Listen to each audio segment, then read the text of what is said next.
Hello दोस्तों, आप सभी का स्वागत है हमारे एक और नए वीडियो में, जहां हम बात करने वाले हैं 5 ऐसे बहुत ही जरूरी वित्त टास्क जो आपको अपने 30 से पहले कर लेना चाहिए, ताकि आपको लेटर ऑन कोई फाइनेंशियल रिग्रेट ना हो और आप अपनी जिंदगी फाइनेंशियली सस्टेनेबल कर सके। तो क्या इसका ये मतलब है कि जो अपने 20s में है सिर्फ उनको ये वीडियो देखना चाहिए?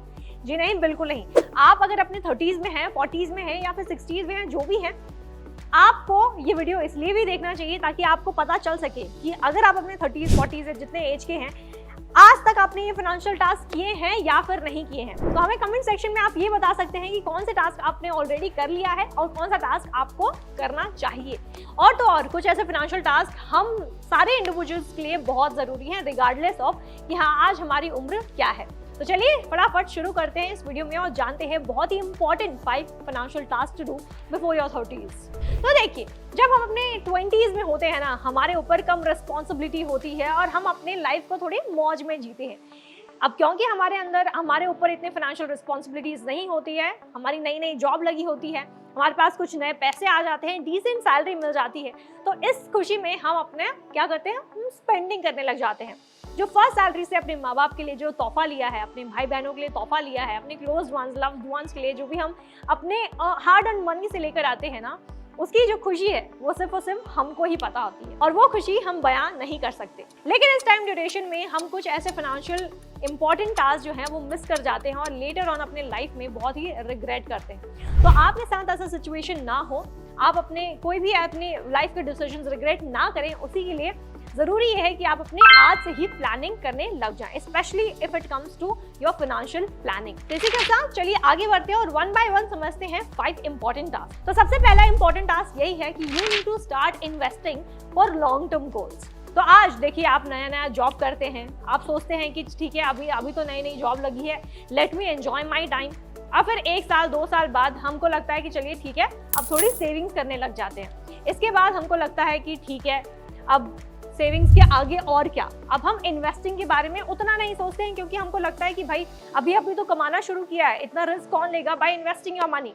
लेकिन यही हम गलती करते हैं और ये सोचते हैं कि इन्वेस्ट करने से हमारा पैसा सिर्फ और सिर्फ रिस्क रहता है और हम अपने पैसे खो देंगे। लेकिन आपको ये समझना होगा कि जितने जल्दी आप स्टार्ट करते हैं इन्वेस्टिंग करना, उतना ही ज़्यादा आपको कंपाउंडिंग इफेक्ट या फिर बेनिफिट ऑफ कंपाउंडिंग मिलता रहेगा। इसका मतलब ये है कि आज अगर आप अपने 20s में हैं और अपना इन्वेस्टिंग शुरू कर देते हैं, तो आप कम से कम अमाउंट से शुरू करके अपना कॉर्पस बड़ा कर सकते हैं। अब देखिए, अब जब भी हम अपने पैसे को इन्वेस्ट करने लगते हैं, उससे पहले हमको क्या करना चाहिए, हमको एक बजट बना लेना चाहिए। अब बजट में आपको तो पता ही होगा रूल ऑफ 50-30-20, जहाँ पे हम 50% जो अपना पोर्शन है वो डालते हैं टूवर्ड्स आवर नीड्स और 30% towards the wants and rest 20% जो है वो हम अपना सेविंग्स में लगा देते हैं। लेकिन आज अगर आप अर्न करते हैं और आपको अगर ये समझ आता है कि किस गति से इन्फ्लेशन बढ़ता जा रहा है, तो आज के टाइम पे savings alone will not help you, because savings आप जितनी करते हैं वो अमाउंट धीरे धीरे ग्रेजुअली कम होता जा रहा है, उसका वैल्यू कम होता जा रहा है। इसीलिए सेविंग्स के साथ आपको क्या करना है, आपको करना है इन्वेस्टिंग। तो इसीलिए आपको आज ही डिसाइड करना होगा कि आप जो ये सीड है वो कौन से प्लांट में लगाते हैं और कितना बड़ा ये प्लांट आप उगाते हैं, जिसको हम कहते हैं मनी ट्री। तो इसीलिए आज से ही आपको अपने जो छोटे छोटे अमाउंट है, जिसको हम कहते हैं छोटा छोटा सीड्स जो है, वो आपको लगाना चाहिए in the form of investing. अब कहाँ इन्वेस्ट कर सकते हैं, बहुत सारे ऑप्शंस हैं। आप चाहें तो इन्वेस्ट कर सकते हैं म्यूचुअल फंड्स में, स्टॉक मार्केट में, जहाँ पर आप, क्योंकि आप अपने कम उम्र में हैं, तो आप थोड़ा बहुत रिस्क अपने पैसे से ले सकते हैं। ज़्यादा रिस्क नहीं लेना है, बट आपको एक कैलकुलेटेड रिस्क ज़रूर लेना चाहिए अपने इन्वेस्टमेंट में। दूसरा, अगर आपको स्टॉक मार्केट इतना रिस्क नहीं लेना है, तो बहुत सारे ऐसे गवर्नमेंट स्कीम्स भी हैं जो 100% सेफ रहते हैं, तो वहाँ आपको इन्वेस्ट करना जरूर चाहिए। और साथ ही आपको बता दूं मैं, क्योंकि अब आप अपने 20s में हैं, आपको अपने रिटायरमेंट के लिए भी जरूर प्लान करना चाहिए। और जब बात आती है रिटायरमेंट प्लानिंग की, तो एनपीएस से अच्छा स्कीम कोई भी नहीं है, तो आप अपने पैसे को थोड़ा रिस्क लेकर एनपीएस में डाल सकते हैं। दूसरा सबसे इंपॉर्टेंट टास्क ये है before you enter your 30s is to make yourself debt free. अब आप मुझ पे हंस रहे होंगे और ये बोलेंगे कि यार मेरे सर पे तो बहुत सारा ईएमआई ऑलरेडी है, क्रेडिट कार्ड का ईएमआई है, एजुकेशन लोन भरना है, कार लोन भरना है, ये लोन वो लोन। तो जब हम अपने 20s में होते हैं ना, तो हम बहुत सारे ऐसे डेट्स लेते जाते हैं ये सोच के कि भाई अभी तो पूरी जिंदगी पड़ी है, अपने ये जो पैसे हैं लोन के वो धीरे धीरे चुकाने के। तो अब हम ऐसे मेंटालिटी में आ जाते हैं कि हम EMI आसानी से पे करते जाएंगे और ऐसे करके हम अपने ऊपर और ज़्यादा डेट लेते जाते हैं। लेकिन अगर आप अपनी 30s में नहीं हैं और उससे पहले ही अगर आपने डेट ऑलरेडी ले लिया है तो दोस्तों ये एक ट्रैप हो सकता है और ये आपका फाइनेंशियल जो स्टेबिलिटी है वो धीरे धीरे कम कर सकता है और आप डेंजर में पड़ सकते हैं इन द कमिंग फ्यूचर। तो जब आप अपने 30s में चले जाते हैं ना तो वहाँ पर फैमिली प्रेशर, ये प्रेशर, वो प्रेशर, ऐसे करके जो रिस्पॉन्सिबिलिटीज है आपकी धीरे धीरे बहुत ज़्यादा बढ़ जाती है। तो इसीलिए आप ये मेक श्योर कीजिए कि आप अपने 20s में एटलीस्ट डेट फ्री जिंदगी जी सके। अगर आप ये इंश्योर कर लेते हैं कि आप अपने 20s में किसी तरह का लोन नहीं लिया है आपने, और अगर आपने लोन लिया भी है, लेट्स से पर्सनल लोन लिया है, क्रेडिट कार्ड्स लिया है, EMIs भर रहे हैं आप, तो ये मेक श्योर कीजिए कि आप कितने जल्द से जल्द उस डेट से बाहर निकल सकें, क्योंकि आने वाले फ्यूचर में आपकी जो रिस्पॉन्सिबिलिटीज है वो बढ़ती ही जाएगी, ये कभी कम नहीं होगी। तो इसलिए इनिशियली आप ये कोशिश कीजिए कि आप ज़्यादा डेट में, ज़्यादा लाइबिलिटी में ना रहें। तीसरा ये कि आज अगर आप अपने 20s में हैं तो जल्द से जल्द अपने लिए और अपने फैमिली के लिए एक हेल्थ इंश्योरेंस पॉलिसी ले लीजिए। देखिए, आज बहुत सारे ऐसे मिडिल क्लास फैमिलीज हैं जो ये सोचते हैं कि देखिए, जो मिडिल क्लास फैमिली है ना, उनकी जो सैलरी है वो बहुत लिमिटेड होती है और इस लिमिटेड सैलरी में उनके पास बहुत सारी रिस्पॉन्सिबिलिटीज होती है, लोन है, रेंट है, ये एक्सपेंस, वो एक्सपेंस, बहुत सारे एक्सपेंसेस वो ऑलरेडी झेल रहे होते हैं। अब ऐसे में एक मामूली इंसान यही सोचता है, मिडिल क्लास का इंसान यही सोचता है कि भाई हेल्थ इंश्योरेंस लेना, टर्म इंश्योरेंस लेना उनके लिए एक एक्स्ट्रा बर्डन हो जाता है, एक एक्स्ट्रा एक्सपेंस हो जाता है। तो इसीलिए हम काफ़ी टाइम जो है अक्सर नेग्लेक्ट कर देते हैं ये सोच के कि हमारे लिए ये अननेसेसरी एक्सपेंस होता है। लेकिन आपको यहाँ पे ये ध्यान रखना होगा, ये जो हेल्थ इंश्योरेंस, टर्म इंश्योरेंस है, ये आपके साथ साथ आपके परिवार को सुरक्षित रखता है ना, लॉन्ग टर्म। आज अगर आप स्पेशली अगर एक ब्रेड विनर हैं, अब अपने घर का जो भी एक्सपेंस है आप खुद उठाते हैं, तब आपके लिए बहुत ही इंपॉर्टेंट है कि आप एक हेल्थ इंश्योरेंस या फिर टर्म इंश्योरेंस अपने फैमिली के लिए ले लें।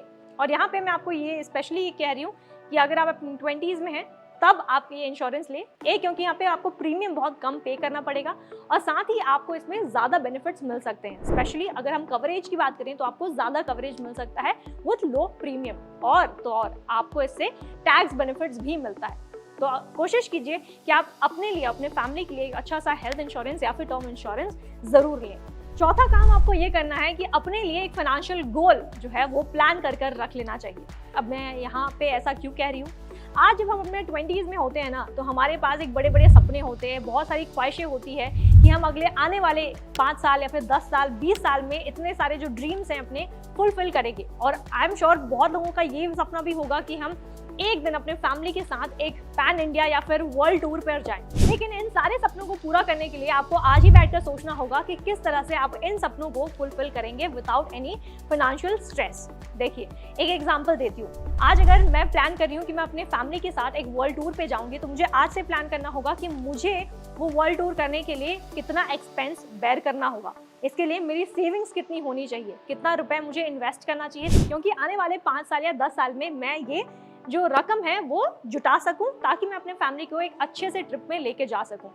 और अगर आप एक ऐसा प्लान बनाते हैं कि ठीक है, अब एक अचानक प्लान बन गया एक फैमिली टूर के लिए, अब ऐसे में आपके पास पैसे ना हो और अगर आप किसी थर्ड पर्सन से लोन लेकर किसी ट्रिप पे जाते हैं ना, तो that is the worst decision of your life. क्योंकि जब आप ट्रिप पे चले जाएं लोन लेकर, खासकर, तो जाने के बाद भी आपके मन में यही ख्याल सताते रहेगा कि यार मुझे तो अपना लोन रीपे करना है, किस तरह से लोन रीपे करता जाऊंगा मैं।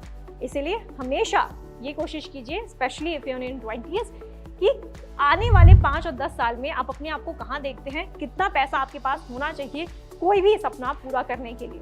And last but not the least, आपको डेफिनेटली आज से ही अपना इमरजेंसी फंड क्रिएट कर लेना चाहिए। अब अगर आप अपने 20s में हैं, अगर आप अपने 30s में हैं, 40s में हैं, या फिर जो भी आपकी उम्र है, अगर आपके पास आज इमरजेंसी फंड नहीं है तो it can spoil your entire financial plan. क्योंकि कोई भी इन्वेस्टमेंट करने से पहले सबसे ज़रूरी ये है कि आप अपने लिए एक इमरजेंसी फंड क्रिएट करके रखें। तो इमरजेंसी फंड क्या होता है?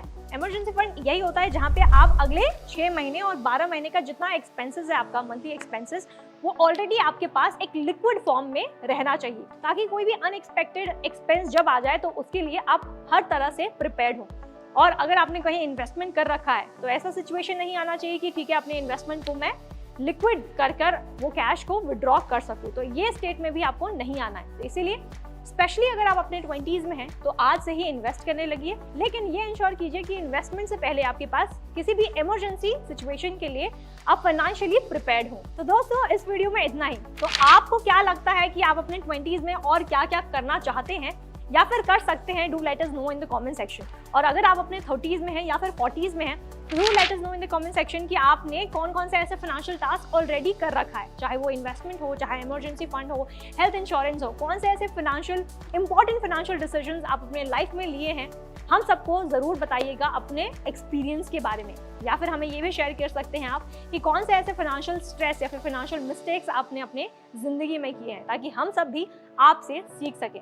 तो अगर ये वीडियो आपको अच्छी लगी है तो इसे लाइक और शेयर करना बिल्कुल भी मत भूलिएगा। और हाँ, इन्वेस्टमेंट के बारे में अगर जानना है आपको तो आज ही डाउनलोड करें फ्रीडम ऐप प्ले स्टोर या फिर ऐप स्टोर से। Thank you for watching freedom.